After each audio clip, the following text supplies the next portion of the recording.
Hey everybody, Ann Stocke here from Refine Life Coaching. Welcome to our Facebook Live. Today we're going to talk about being a rainbow unicorn, which you may have already heard. I don't usually talk about rainbow unicorn stuff, so let me just kind of start with telling you what I do and who I am and why I'm even talking about this. Okay? I'm a business, money, and life coach from Minnesota. And I'm also a mom of 3 very sporty boys. If you looked in our minivan, it looks kind of like Dick's Sporting Goods in there. So I certainly identify with being a mother of boys. And I'm a wife to my love, my husband, who is just delightful and hilarious. And in my previous life, I owned a flower shop. I opened a flower shop and had it for 16 years and then sold it to 2 delightful girls who worked for me. So my background is very much in creative business and running a creative business that's kind of in alignment with who I am at the time, who I really believe myself to be. And so I'm often following my passion and what I really feel called to do. So I feel lucky that I've been able to be in that space. Lately though, I'm kind of identifying with this term that I kind of made up this week, although I'm sure people use it all the time, Weirdo-Rainbow-Unicorn, meaning in my industry right now, I kind of feel like I'm alone, like I'm kind of on an island, and there are very few people in the state of Minnesota that do what I do. Right? So maybe there's like 300 coaches in the state of Minnesota. We have Minneapolis in our state. So, there could be lots there. And maybe in my city, there's probably about 20 coaches. And, of those, a certain amount focus on creatives. Like I really focus on entrepreneurs and creatives. And so then if you kind of skinny down on that a little bit, the stuff that I'm doing in the industry is, I don't know, it's just a tiny bit unicornish. There's people in the world who are doing it and people in the United States who are doing it. But as far as like walking down the street or meeting in the carpool line, like nobody really knows what in the heck I'm doing. And it came to me that a lot of you guys can identify with this. Like we work at home, we work alone, we don't have a whole like built-in group of people that we're already bouncing ideas off of or talking to during a work break. We're kind of alone and we're really forging our own path. And if you are forging your own path in your creative industry, we should just talk. We should all be really connected. And if you haven't already connected with a group of people that are kind of like-minded, it can be really, really powerful because you don't have to feel alone or like you're on an island. Hey, if you are here, can you just tell me like or will you pop in the comments and say what your creative business is? I'll just kind of pay attention to that as I chat a little bit. So when I first started kind of this rainbow journey, I've always been pretty entrepreneurial. First, when I was little, probably much like you guys, I started babysitting. And then I started a little business. I was going to sell cards. So I made cards and I sold cards for $1 and $2. And they were the most creative, amazing cards that you've ever seen an 11-year-old make or a 10-year-old make or a 9-year-old make. And so I sold them for money. So the entrepreneurial journey started pretty early.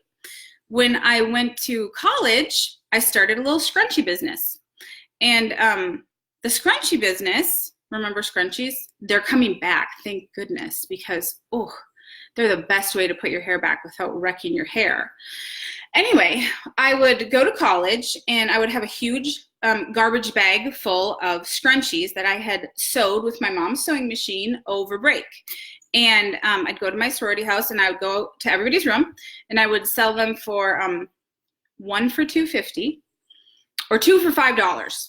And so they the people in my sorority house were like, that was so hilarious. I thought you should always have like a little bit of humor in your business. So that was it, scrunchies. And they were just the most darling scrunchies in all the land. They were the best. They were absolutely the best. And so here we are. We're starting early. We're being creative. We're starting businesses bright and early. Most people in our space, in this creative industry space, started really, really early.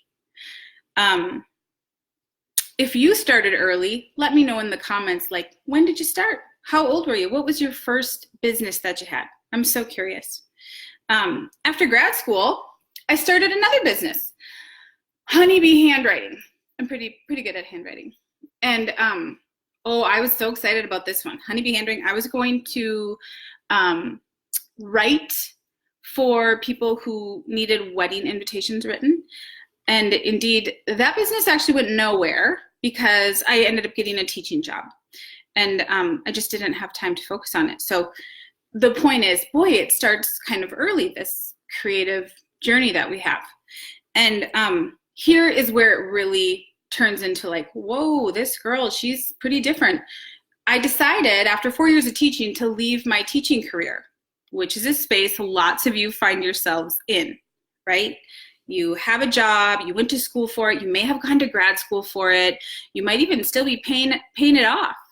Yet you're not quite being fulfilled in or with that job.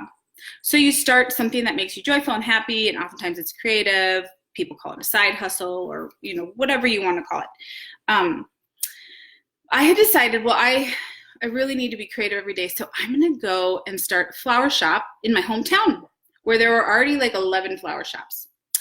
And people thought I was just, whoa, just nutballs. They said things like, well, where you should start a flower shop is actually Florida. Florida would be a great place for you to start a flower shop because the market in Florida is amazing. I'm like, well, I live in Minneapolis and I'm gonna go live in Duluth. And so Florida's not really an option for me, but thank you. And my flower teacher, who is a renowned floral instructor and professional floral commentator, like amazing, just travels out, goes to the White House and does the flowers there. I mean, she's amazing. She even said, oh, Ange, are you sure you want to start a flower shop in Duluth, Minnesota? It'll be like the 12th flower shop. Are you sure you want to do that? Because, that sounds kind of scary. So I was leaving teaching, right? So enter, here she is. She is a weird rainbow unicorn. She is leaving teaching. She went to grad school to become a teacher. She had a great job at Woodbury High School in Minneapolis. I mean, yeah, so it started early on, Weirdo-Rainbow-Unicorn, and that's okay. So I left the big city and I started the flower shop. And it was almost like I had to swim upstream to do what I felt like I was really meant to do. I always love to hear if you guys have any thoughts, like if that is you or if you've experienced that, just let me know. I love to know if you've had to swim upstream too. The plan was this shop was going to be so different. It was going to have flowers from around the world. There were going to be blue hydrangea from Holland, and there were going to be Gerber daisies with, the plan was everything was going to be amazing. There were going to be berries, and there were going to be quince stems, and there were going to be hypericum berries, and there were going to be blackberry privet stems, and we were going to mix fruit and flowers and textures and mosses, and we were going to put things in boxes. And boy, 20 years ago, that was pretty new. Most people were looking at carnations and baby's breath and snapdragons and kind of some of the basic flowers that you would normally see, daisies. So when I came along, again, they thought, hey, weirdo, this flower shop's kind of odd. It's just a little different. They don't even have red roses. We didn't sell red roses for quite a while. And one of our ads, although it was probably kind of abrasive to some, said no carnations, no baby's breath, no kidding. Because we really wanted to get it out there that there were so many other amazing stems, amazing blooms, amazing flowers, and combinations and textures and colors that you could get. So like, come and look. Come and take a peek what we're all about. Come and check us out. So the design plan was, it was going to be so artistic. It was just going to be artistic and amazing, and it was going to like reach you at a soul level. So you would walk in and you would see the flowers in the cooler, the cute little arrangements and the textures and the color palettes and how things had been, we really paid attention to detail. you were going to like that thing so much you really couldn't leave without it. Like you had to have it by your bedside, or you had to just leave with it. And that was the plan, and it worked. So the Weirdo Rainbow Unicorn flower shop, everyone was kind of paying attention, like what's going on with them? Are they successful? Is it working? And you know, the clients who were looking for what we had, kind of an upscale style, oh, they came. It was super lovely. We started after a while kind of winning like awards, like, oh, best florist in the Twin Ports, or like they asked us to speak, they asked me to speak and teach at different floral functions for different florists. We were asked to be like the florist on Extreme Home Makeover when they came to our town. We were in magazines and blogs and Minnesota Bride. And so, you know, after a while it turns out, and you guys can probably like relate to this, the Weirdo-Rainbow-Unicorn is onto something. Like there's something that people like about what we had going on. And so, wow, what a risk to open a 11th or 12th flower shop in this town of like 85,000 people. That was going to be completely different. But you know what? I, in my heart and soul, probably like you in your heart and soul, believed that it could be so amazing. Just because it hadn't been done before, it still could be so amazing. So I kept on keeping on. I swam upstream. I did my thing. And wow, it was fantastic. I feel so grateful. And now these two amazing girls own it, and that's fantastic. But the point is, not too shabby, right? Not too shabby for the Weirdo-Rainbow-Unicorn who left her job and didn't really like go with the grain. Certainly went against the grain. And after a while at the flower shop, I had really achieved all the goals I wanted to. And this happens to a lot of creatives, probably you guys too. After you get to a certain level or a certain space and you've kind of achieved the goals that you set out to achieve with business number one, it was kind of time to do the next thing. So I did sell the flower shop, which people, again, here we go. What? She's selling the flower shop? She's going to do what? She's going to be a coach? That is, I don't even know what a coach is. Really, they didn't. And that was okay. I didn't need anyone to really know what a coach is, but I believed in it enough to sell the flower shop and kind of move into this next space. Does any of this sound familiar to you guys? Does any of this seem familiar? After a bit, in my coaching practice, I just kind of looking at my notes here so that I don't lose my place. You might be wondering why we're talking about this right now. Like, why are you having this conversation? Why bringing it up today, Ange? And I will say, because lately I felt like an island, a little bit like an island. Like, okay, I'm doing this, I'm thinking this, like, an example is this past weekend, I was with, lots of friends, and we were actually on an island. And boy, my brain is running really continuously around certain things that are happening in my business, with my business, creatively, all that kind of stuff. And it certainly is a period or a wave of creative energy it cannot be ignored. I mean, you just can't ignore it. You're up at 4 a.m. I'm up at 4 a.m. I go outside at 5 a.m. to the end of the dock. I have a notebook, which I have carefully brought with me to the island because I know I'm probably going to need a notebook this weekend and a pen. And I'm furiously writing at the end of the dock. And I have to get all this stuff out before people wake up because I'm kind of a weirdo. I'm kind of a weirdo on this island at the end of the dock, super early in the morning on the girls' weekend. And I am furiously downloading what's happening up here. So I kind of wanted to get done before the whole world woke up and wondered, what the heck is she doing out there? Another reason why we feel like an island is because we are a CEO very often. If you own your own creative business, we are the CEO. We are the CFO, right? Chief Financial Officer. We're also the CTO, Chief Technological Officer, which I should not be. That should not be any title that I ever hold on to. So of course I try and get help if I can. But at first, boy, you sure are. You're all of that. You're also like the president of the board of directors.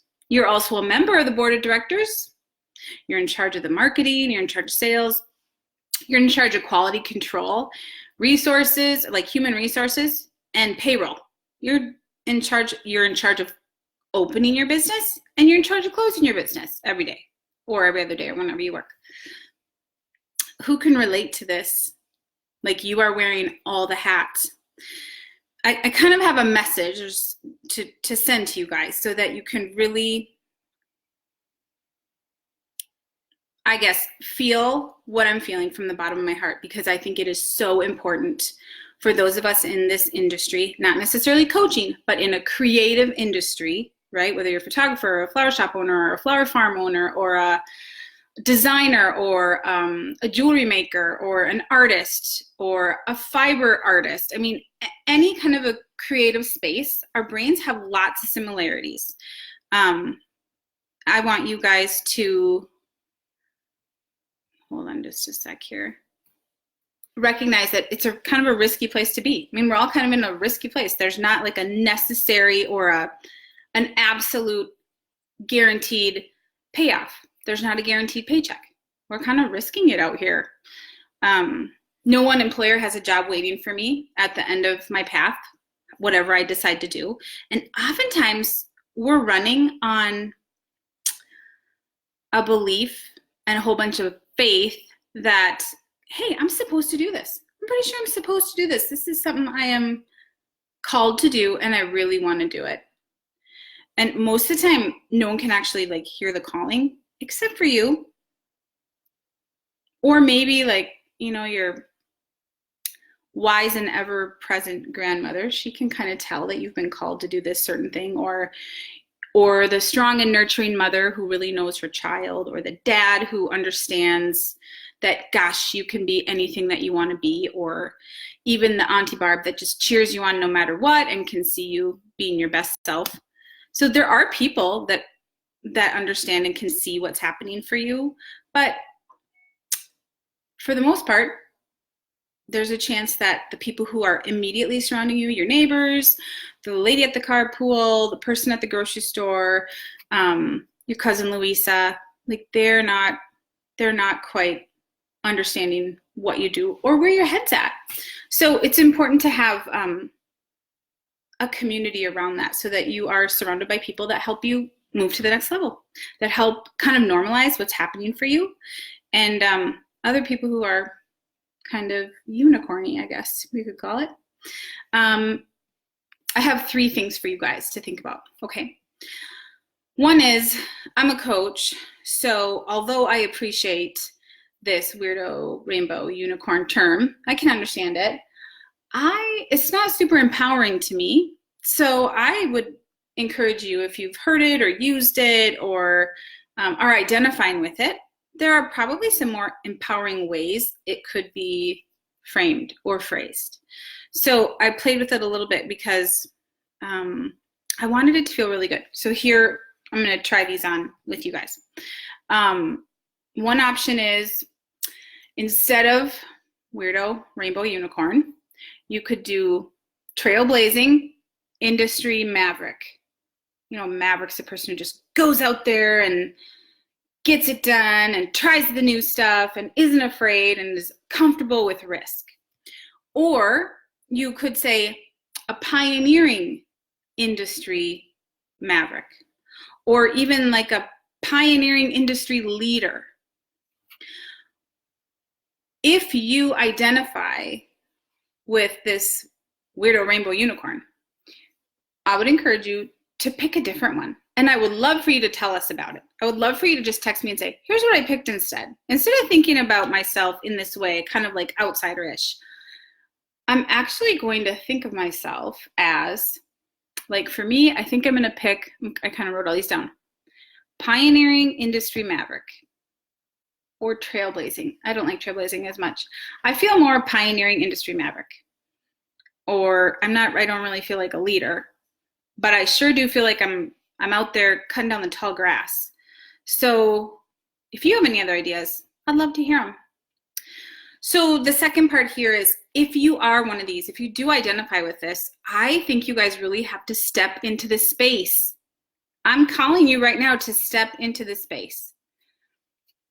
An example would be you truly realizing like, hey, I actually am this person. I actually am doing new things. There isn't really a path for me. There isn't a prescribed way for me to get to success. I'm actually kind of trying to figure it out myself. I'm the CEO and I'm the person working on the line. I'm doing everything here. If you are that person and you're trying new things, you are a pioneering industry maverick. It requires that you kind of know that you're in the tall grass and that you probably have to cut a bunch down to find your way. And there's a chance that you're going to have to take a lantern and you're going to have to hold it behind you because other people want to follow. They want to take a look. They want to see where you're going, and they might want to go down the same path. So there's a chance that you are going to have to light the way for someone else. You might need to retrain your brain to think differently. You might need to surround yourself with people that get you. You might need to say no to things that you once said yes to. I'm sure you are already experiencing that if you're in this creative space. You might need to edit your life a bit to get where you're wanting to go. My friend Mary would say, you just need to put your big girl pants on, Ange. Just gotta do it. You're in a new space, you gotta change. This space also requires that you kind of acknowledge that you're pretty awesome. This is not easy street. You are likely being pulled forward by passion and purpose. And if that's you, I mean, let's celebrate it. Let's have you know it. Because if you know it and you can step into it a little bit more fully, boy, it's easier to wake up on Monday. It's easier to dive into the work and just love it. Let's have you celebrate that you're in this space because not everyone gets to follow their passion. I work with people who don't always love their job, but want to love their job. And sometimes there's some stuff in the way. So they don't get to move over to this space where they feel like passion and purpose, and this is what I'm meant to do, and this is really in alignment with who I want to be now. You've been blessed with the ability to see the world differently. So if this is you, I would just really encourage you to celebrate and fully step into this space. And then you can jump up and down for a bit and then put your boots on and get to work. The third thing I want you to know is that I have a space called Refined Life Creative Entrepreneur Society. If you're looking for just some like-minded people who are in this creative space and who are kind of cutting down tall grass and want to connect with like-minded people. So if that's you, let's see if I can post in the comments. Yeah, I think that worked. There we go. In the comments is a link if you feel like you want to sign up for this group. It's just a free group, and spend some time kind of getting to know other people that are just like you. And if you have questions, you can post them to the group. We'll put some rules on there, and I'll meet you over there if that's something that you are interested in.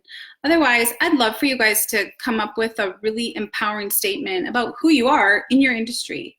Who are you in your industry? Pioneering industry maverick. You can use rainbow unicorn if you want, if that's empowering to you. The verbiage can be really, really powerful. So, okay guys, that's 24 minutes. That's my message for today. I'm hoping that it's helpful. And if it was, just send me a little note or let me know. That's always great for me. And I love to know exactly what was helpful for you. So enjoy the day, everybody. And we will see you next week at 1 p.m. I'm not sure what we're going to talk about, but you certainly can write in and let me know if there's anything that might be helpful for you in this next couple weeks. Have a great day, everybody. Bye.